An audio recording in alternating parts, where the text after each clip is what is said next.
Hi అండి, ఎలా ఉన్నారు? భగవంతుడి దయ వల్ల నేను బాగానే ఉన్నానండి. ఈరోజు మనం ఏంటంటే క్యాలెండర్ గురించి మాట్లాడుకుందామండి. క్యాలెండర్ చూడంగానే మనకేమనిపిస్తుంది?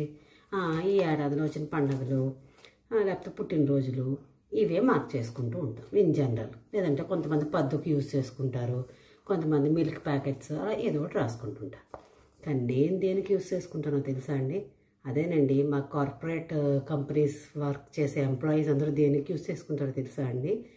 ఏ హాలిడే ఎప్పుడు వస్తుంది, అది ఫ్రైడే పడుతుందా, మండే పడుతుందా, అలా అయితే మనకి లాంగ్ వీకెండ్ వస్తుంది అనే వాటి కోసం పరపరా పేజీలు తిప్పుతూనే ఉంటామండి.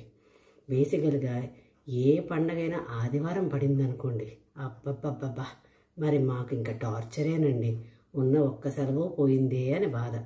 దీనికి తోడు నాలాగా వేరే కంట్రీకి పనిచేసేవాళ్ళు, అంటే ఇండియాలోనే పనిచేస్తాం కాకపోతే యుఎస్ కంపెనీకి కానీ, యూకే కంపెనీకి కానీ, దుబాయ్ కంపెనీకి కానీ, ఇలా వేరే ఏ కంట్రీకి పనిచేసినా వాళ్ళ సెలవులు మనకి ఇస్తారండి. మన ఇండియన్ హాలిడేస్ మనకు ఉండవు. ఫర్ ఎగ్జాంపుల్ సంక్రాంతి వస్తుంది కదండి, తొందరలోనే సంక్రాంతి, ఉగాది, దసరా, దీవాలి, ఈ వరలక్ష్మి వ్రతం ఇలాంటి వేటికి అలాంటి వేరే కంట్రీస్కి పనిచేసే వాళ్ళకి సెలవులే ఉండవండి. ఇక దానికి తోడు మనం ఏ మాత్రం సెలవులు బ్లాక్ చేసుకుందాం, పోనీ మన పండగలు కదా అనుకుంటామా, ఇలా ఓపెన్ అవ్వంగానే లీవ్ ట్రాకరు టపి టపి టపి టపి మని ఇలా మనం అప్లై చేద్దాం అనుకున్న లోపలే 100 మంది వచ్చేస్తుంటారండి క్యూలోకి. ఇక బేరసారాలు మొదలు. నువ్వు ఓ సంక్రాంతికి తీసుకో, నువ్వు ఉగాదికి తీసుకో, నువ్వు దసరాకి తీసుకో, నువ్వు దీవాళికి తీసుకో.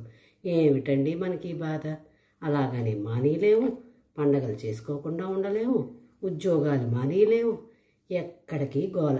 దానికి తోడు ఈ సంవత్సరం స్టార్టింగే జనవరి 26తో మనకి అమ్మయ్య ఒక సెలవు కలిసి వస్తుందని జనవరిలో చూసుకుంటూ ఉంటాం కదండి, అది కూడా ఆదివారం వచ్చి పడిసి వచ్చిందండి. అంటే వేరే కంట్రీస్కి పనిచేసే వాళ్ళకి కొన్ని ఇంపార్టెంట్ నేషనల్ హాలిడేస్ ఉంటాయండి. జనవరి 26, ఆగస్ట్ 15, అక్టోబర్ 2. ఇది మీరు ఏ కంట్రీకి పనిచేసినా ఈ 3 డేస్ హాలిడేస్ ఇవ్వాలి. అది మ్యాండేటరీ అనమాట, తప్పనిసరి. కానీ మొదటిదే దరిద్రం, 26వ తారీఖు జనవరి ఆదివారం. అంటే మాకు వచ్చే హాలిడేస్లో అది కూడా పాయే. ఇకపోతే భోగి, సంక్రాంతి, సోమ, మంగళవారాలు. ఏదో నేను ఫోన్లే మన తెలుగు వాళ్ళం, మనకి పండగ అవసరం కదా అని ఇలా పెట్టుకుందామే అనుకుంటాం. అట్నుంచి వేరే స్టేట్ వాళ్ళు మాకు లోహరి అని, ఇంకో వాళ్ళు మాకు అదని, ఇంకో వాళ్ళు మాకు ఇదని, ఇంకో వాళ్ళు మాకు పండగలు లేవు అంటే వేరే religion. Example, I don't want to mention వేరే రిలీజియన్. మాకు పండగలు లేవు కానీ మా పిల్లలకి హాలిడేస్ అండి, అందుకని మేము తీసుకుంటాం. అంటే మా హాలిడేసు వాళ్ళే కాంపిటీషను, వాళ్ళ రిలీజియన్ ఫెస్టివల్స్కి వాళ్ళకే ప్రిఫరెన్స్. ఇంకా మన హిందూ ఫెస్టివల్స్కి ఇంకా మనకేమొస్తుందండి? క్యాలెండర్ చూసుకోవడం, మూసుకోవడం, చూసుకోవడం, మూసుకోవడం, అంతే తప్పితే మనకి లీవ్స్ అన్నవి దొరకవండి. ఏదో కకృతిపడి భోగి, సంక్రాంతికి తీసుకున్నామే అనుకోండి, పోన్లే ఏదో ఆడవాళ్ళు పాపం అని ఏదో వర్కింగ్ విమెన్ ఫ్యామిలీకి సపోర్ట్ అని ఇస్తారే అనుకోండి, అంతే.